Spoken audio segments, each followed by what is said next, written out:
So today I wanted to talk about the Flex Tower Garden system, share how I use this and why I use the Flex Tower Garden system to grow the majority of our food, share what I grow on them, and just all the specifics about the Flex Tower Garden.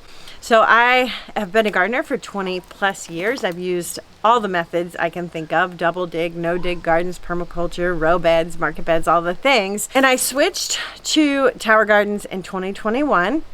For a couple of reasons. One, resources to grow in the soil have gone up astronomically over the last couple of years. So compost used to be affordable.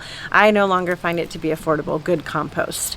And also the quality has really gone down for the things I've been able to find. So a lot of people one year purchased organic, expensive organic bagged compost and found that it had forever chemicals in it and was killing their crops and really destroying their gardens for a very long time, because those things don't just go away. You have to amend the soil after that.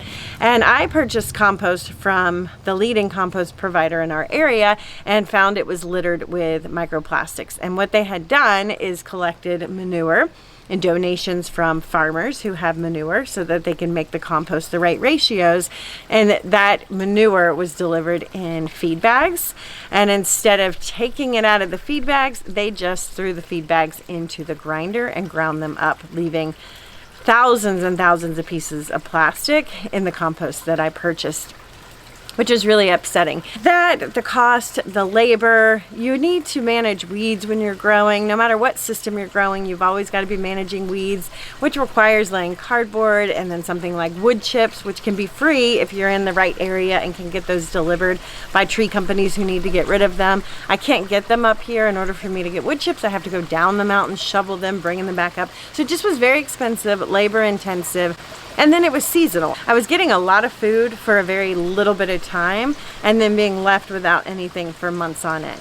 So I really wanted to shift to a different way of growing. So I went on a hunt looking into different methods to grow. I had already tried a lot at this point, and I had actually used tower gardens in the past, back in 2016, 2017, so I was familiar with them, and just decided that I was going to pour my investment into tower gardens instead of pouring it into amendments and things to grow in the soil that I didn't have anything to show for. So over my 20-year span of gardening, I've built raised beds out of wood that have deteriorated. I've hauled in, I can't even imagine the number of pounds of compost that I've hauled over the years, amendments to the soil, water. It takes a lot of water to water a garden, and people forget that often when you're watering a garden, even though I'm on a well and I don't have to pay for city water, you still have to run a pump, which is electricity, and you're using a lot of water when you're growing in the soil. With the towers, we're using about 90 to 95% less water. Amendments, cover. So whether it was free wood chips that I had to shovel with my man hours, which takes a really long time, and time is valuable as well, or I had to buy straw to cover those if I couldn't get wood chips. So just a lot of expenses, and I didn't have anything to show for those. All of those things went into my garden. I got a little bit of food for a very short period of time, and then I was back at the grocery store, and I wanted to get away from the grocery store. The grocery stores have changed dramatically over the years, and our farming practices are questionable. The amount of pesticides and herbicides that are being put on conventional foods is alarming. And then there's a recent study that came out where they have found forever chemicals on organic kale is what they tested. And it's believed because when you're organic farming, you're still monocrop farming, and you're still overusing the soil typically, unless you're getting it from a local farmer that you know is doing some permaculture practices or some amendments to the soil and trying to build healthy soil. Organic farming, it's just changing. So we've got new things coming on the market that they're going to allow to be on organic food. That is concerning. The study found forever chemicals, the PFAS, on organic kale, and it's believed that because that it might be coming from the plastics and the tarps that are being used in organic gardening, because in order to grow organically, you have to be able to manage weeds. So a lot of these farms, large farms, I'm talking about industrial farms, not local farms. We have beautiful local farms here that use great practices to build healthy soil to grow food. But the things you're buying at the grocery store, these are being tarped with plastics, the ground's being tarped with plastics, and all of those things now is believed are leaching into the ground and getting on the plants, and those chemicals are not tested as part of the organic testing process. I also did a deep dive into the nutrient content of food.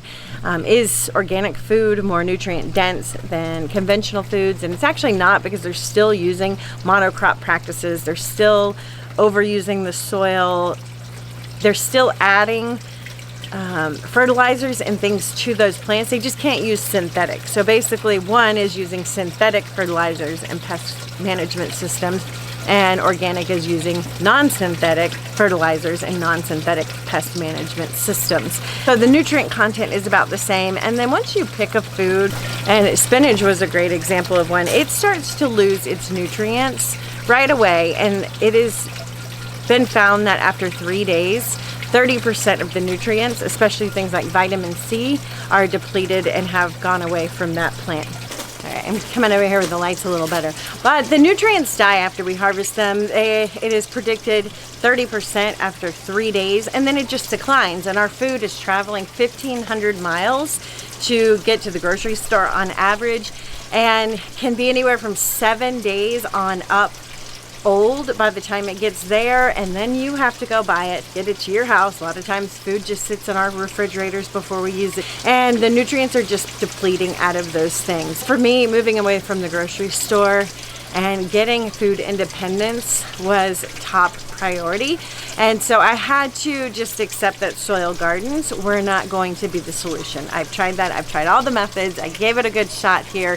Raised beds work some in a seasonal garden situation where we are, and can grow the things that I can't grow on the towers. But it came down to, how do I find something that I can grow food on year round and grow all the food that I was growing in the ground, and foods I wasn't able to grow in the ground. And that's what led me to the Flex Tower Gardens. I have several systems, hydroponic, aeroponic systems.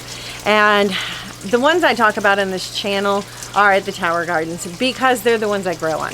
You don't see the other ones very often, and I'm an affiliate for Tower Garden. I'm also an affiliate for the other ones that I have, but you don't see them because I don't really grow on them very much, because they have limitations. They have fixed lights. So if I'm growing indoors, you can only get a plant so big. If you have a fixed light this tall, you're not going to be able to grow outside of that light zone. So they burn out really quickly. They grow and then they're done. So you can't grow large things like my giant dottle pepper back here, where I'm growing all my dottle peppers. That's not possible on the other systems that I have, or on any other system that I have been able to find for the home gardener. There are some commercial type hydroponic systems if you have a greenhouse and things that can do that, obviously. But for the home gardener, this is the option that feeds us the majority of our produce. So what I can grow on a tower garden is anything that's not a perennial bush or tree, and anything that's not a deep root vegetable or bulb. So what those things are, so all your annual produce, your broccolis, your cauliflowers, peppers are technically a perennial and kind of a bush, but they still qualify as an annual crop for most of us. Tomatoes, eggplants, cabbages, lettuce, beans. I'm growing some edamame, beets. I'm looking around at all the things, leeks, herbs, turnips. I can grow all of those things on the Flex Tower because they don't have any limitations. Now, when they grow in the garage, it's a little bit differently because we have to put lights on them, but our lights also move, and they have these like octopus arms, so I can pull them out as the plants get bigger. So you are limited a little bit when you're growing indoors, but we can still grow peppers and tomatoes and squash and cucumbers and things indoors on these because we're not limited by this height. We're just limited by how far the arms go out before they start to not give light to the plants. So these replaced what I could grow in the gardens and actually allow me to grow things I couldn't even grow in the soil. So eggplant, for example, in the soil, always got eaten up by flea beetles. I have very little flea beetles on my eggplant here on my Flex units. So I've been able to grow a ton of eggplant, where in the past I've harvested maybe 5 eggplant out of one season in my soil gardens. Like, that was the most I ever got. I've gotten pounds and pounds of eggplants off my towers. I can't grow rosemary easily in our ground here. It grows beautifully on the towers. I have never had success growing lavender in the ground. It grows beautifully on the towers. So a lot of those things that have failed in my gardens, I have now translated to growing into the towers. Moringa is another one. Moringa is a superfood. It's considered one of the most nutrient dense plants on the planet. It's being used to fight world hunger in certain regions. And I can't grow it in the ground here, but it's growing on my towers. Now, it's a tree and it has to be managed, and that's a whole nother video. But just that, it's just another example of something that I wasn't able to grow, that is an expensive food crop that we were consuming, that we were having to buy in a powdered form or in a dried form, that I no longer have to do. Aloe is another one. Aloe doesn't grow well in our region. I can't keep houseplants alive. I don't have room for a ton of aloe in my house. And in order to use aloe as a food, you need to grow a lot of it, and I can grow it on the towers.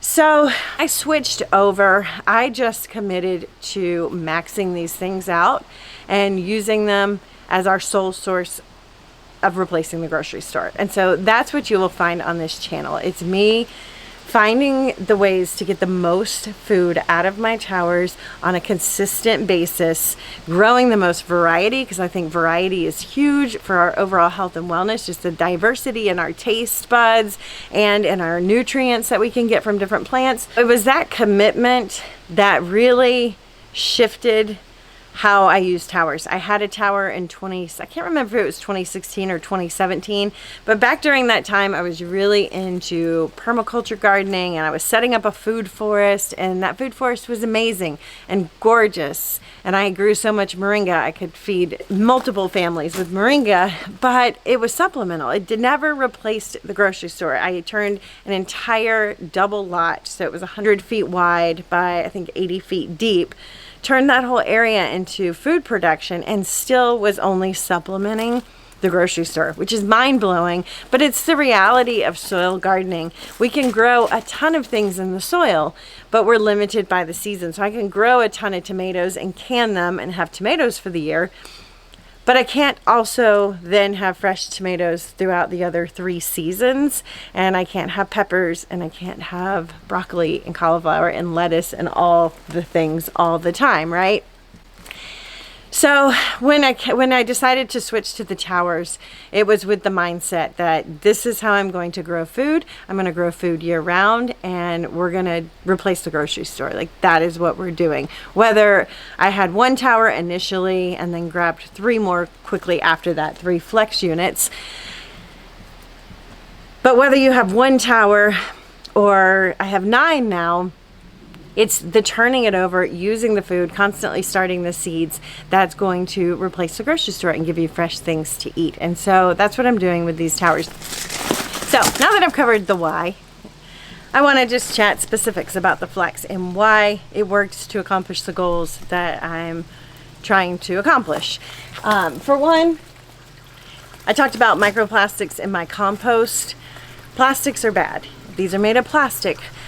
The difference is the quality of the plastic. So I have another system that I don't really grow on, and it feels like cheap, flimsy plastic that if I put it outside, it would probably last a year and be gone. And this is a very expensive system. That is not what the towers are. The towers are made from a special UV blended material. It's like some kind of NASA material. I don't know all the science behind it. Don't really care. What I care about is that these don't break down over time. So we're not having leaching and nanoparticle plastics get into our water and into our food. So there was a study done, and after 10 years of farming in the sun, there was 0 nanoparticle breakdown. I joke all the time, like, these are my retirement plan. I invested in health. I invested in food security to have for my future, because these will be handed down to my children when I am gone. These are going to last a really, really, really long time. I have friends who've been growing on them for well over 12 years and no problems at all.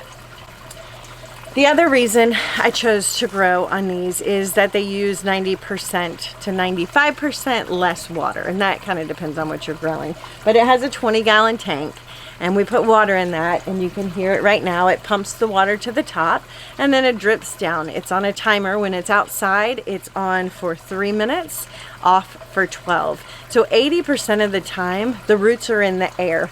Why that's important is because when the roots are in the air and we're dealing with aeroponics, aeroponics is a form of hydroponics, and hydroponics is just growing in water instead of soil, so a soilless growing system. So this is a form of hydroponics, but it's different than hydroponics in that hydroponics, the roots are in the water, whether it's a deep root system or it's a flowing water system, they're in the water full time, and you have to formulate nutrients typically in a system like that. Where with aeroponics, we only have to use the solution from Tower Garden. You get an A and a B and you add it in there.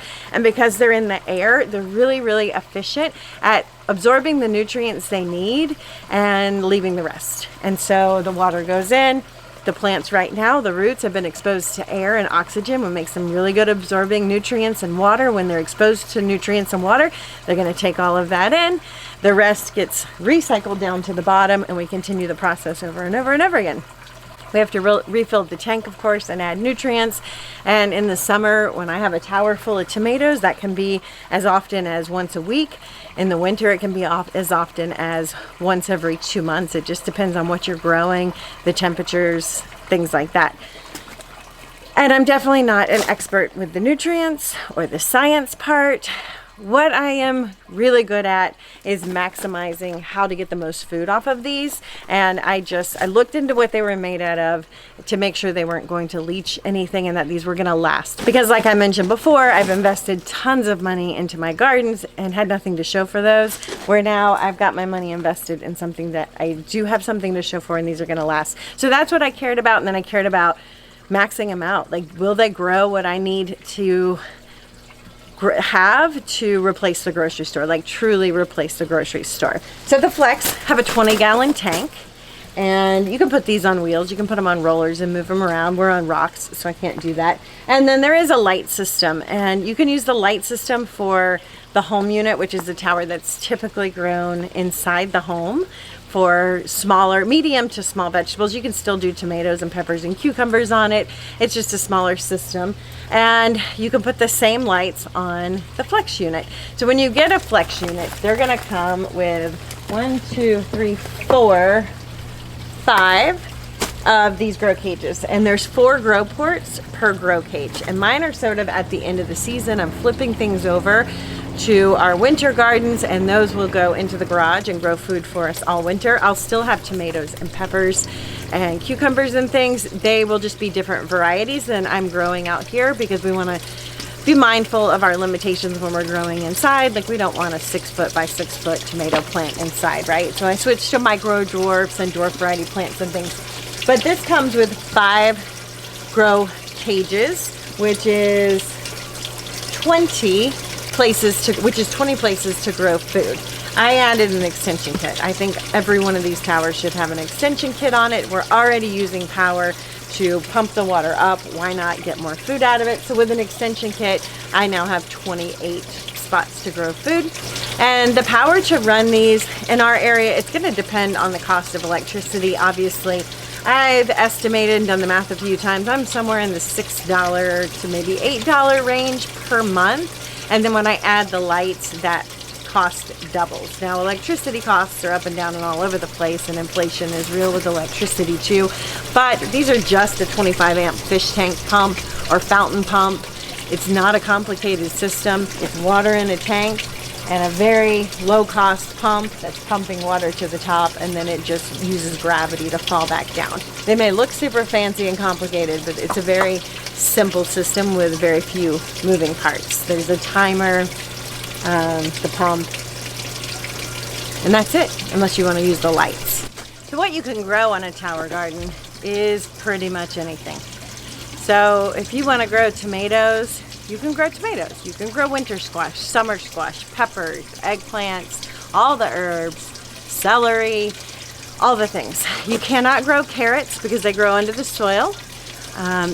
You cannot grow potatoes because they grow under the soil. Garlic is a bulbing plant that grows under the soil, so you can't grow garlic. But we can grow onion because onion produces its bulb above the soil.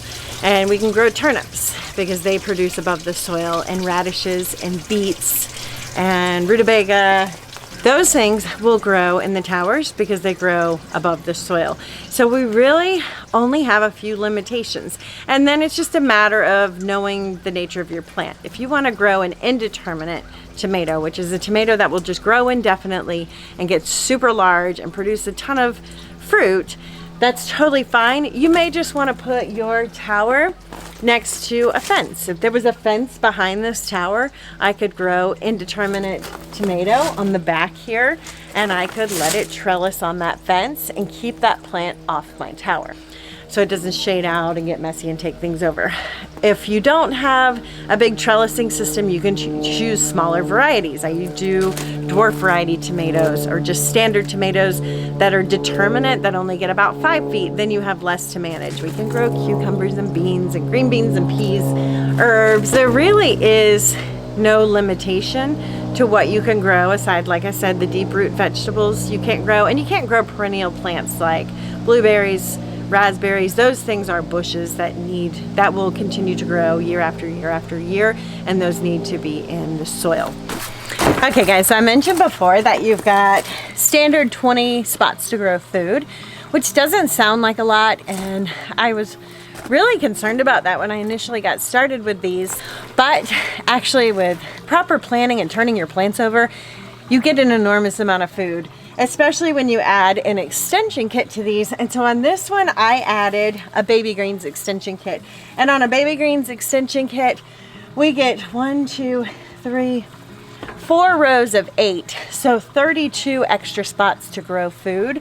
And so this one is standard grow ports on the bottom. I have broccoli, cauliflower, and edamame in those. And then up here, I'm growing a ton of baby greens to replace those plastic bins that you can buy at the grocery store of your greens. That's what these are. And then I went ahead and put my green beans up at the top here, and just some other fun things on this. So this really allows you to grow a lot more food on your tower. And I will show you guys some other things you can grow on a baby greens extension kit and just show you how big that food can get. But aside from that, that's really it with the Flex. It's 20 gallons. It's this material that's not going to break down. You're going to have these for a lifetime.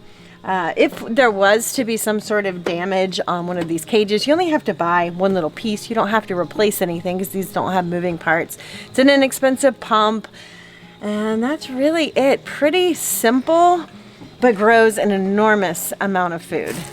Okay, and here you can see another baby greens extension kit, and this one's a little bit more mature, so I wanted to show you just the amount and the size that food can get on the baby greens extension kit. I have bok choys, Chinese cabbages, lettuce, beets, all sorts of things.